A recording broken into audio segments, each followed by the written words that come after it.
سردیوں کا موسم ایک طرح سے بڑا برکت والا ہے۔ اللہ پاک کے نبی حضرت موسیٰ علیہ نبینا علیہ السلام سردی کے موسم میں ان پر سب سے پہلی وحی نازل ہوئی۔ یہ اللہ سے جو ہم کلام ہونے کا شرف ملا تھا نا، یہ سخت سردی کا موسم تھا۔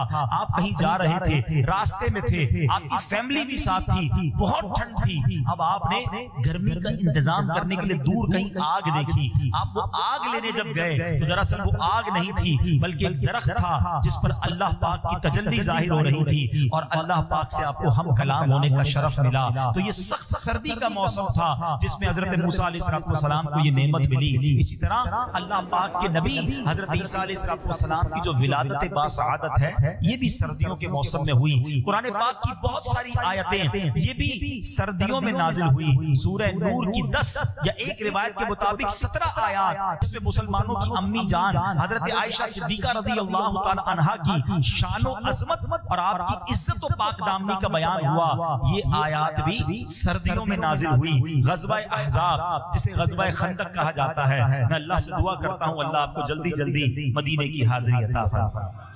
ادھر جب جائیں گے نا، خمسہ مساجد اب کہتے ہیں، پہلے وہ 7 مساجد تھی۔ یہ غزوہ احزاب غزوہ خندق بھی بڑا نرالا غزوہ تھا۔ سیدنا سلمان فارسی رضی اللہ تعالیٰ عنہ نے ایک نیا آئیڈیا پیش کیا۔ آج تک کبھی یہ آئیڈیا، یہ اسٹریٹجی نہیں اپنائی گئی تھی۔ انہوں نے کہا حضور کیا ایسا نہیں ہو سکتا، ہم خندق کھود لیتے ہیں، دشمن ہم تک پہنچ ہی نہیں سکے گا، پیچھے پہاڑ ہوگا، آگے خندق ہوگی، اس میں آگ لگا دیں گے۔ آئیڈیا بڑا پسند آیا، مگر ایسا تو تھا نہیں کہ کانٹریکٹ دے دیا جاتا، مزدور آتے، مشینیں لگتی اور خندق کھد جاتی۔ نہیں جناب، غربت کے دن تھے، سارے صحابہ نے کدالیں اٹھا لی، سب مل کے خندق کھودتے تھے۔ صرف صحابہ نہیں، میرے آقا بھی اس کام میں شامل رہے۔ اللہ اکبر، وہ واقعہ ہم کیسے بھول سکتے ہیں کہ صحابی رسول خندق بھی کھود رہے ہیں، مزدوری بھی کر رہے ہیں اور کھانے کو کچھ نہیں ہے۔ ایک صحابی نڈھال ہو کر نبی پاک کے پاس آئے، عرض کی حضور کھانے کو کچھ نہیں۔ اپنا کرتا اٹھایا، پیٹ پر ایک پتھر موجود ہے۔ اللہ اکبر، دیکھو لیڈر ایسا ہوتا ہے۔ اللہ کے نبی علیہ السلام نے جب اپنا کرتا اٹھایا تو پیٹ پر 2 پتھر بندے ہوئے تھے۔ بھوک میں، فاقوں میں انہوں نے اسلام کی خدمتیں کی ہیں، جانیں پیش کی ہیں۔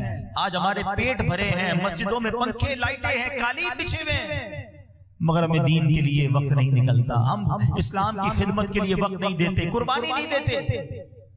اب کیا ہوا؟ کئی دنوں تک یہ محاصرہ رہا، کافر ادھر ہیں، مسلمان اندر ہیں، مگر وہ جانے کے لیے تیار نہیں ہو رہے۔ انہوں نے کہا کبھی تو آگ بجھے گی، کبھی تو موقع ملے گا، یہ بھوکے پیاسے رہیں گے، ہم ان پر قبضہ کر لیں گے۔ مگر پھر کیا ہوا؟ اللہ نے سخت سردی کی راتیں تھیں، ایسی مدد بھیجی، ایک ایسی آندھی آئی جو ان کے خیموں کو اڑا کے لے گئی، ان کے برتن اڑا کے لے گئی، ان کے پیر جمنا مشکل ہو گئے۔ سرد رات ہو اور ٹھنڈی ہواؤں کی آندھی آ جائے تو وہ تہس نہس کر کے رکھ دیتی ہے۔ بہرحال وہ سارے کے سارے دشمنان خدا و مصطفیٰ اپنا سامان سمیٹ کر بھاگ گئے اور اللہ نے مسلمانوں کی حفاظت فرمائی۔ تو یہ عظیم واقعہ جو ہے یہ بھی سخت سردی میں آیا۔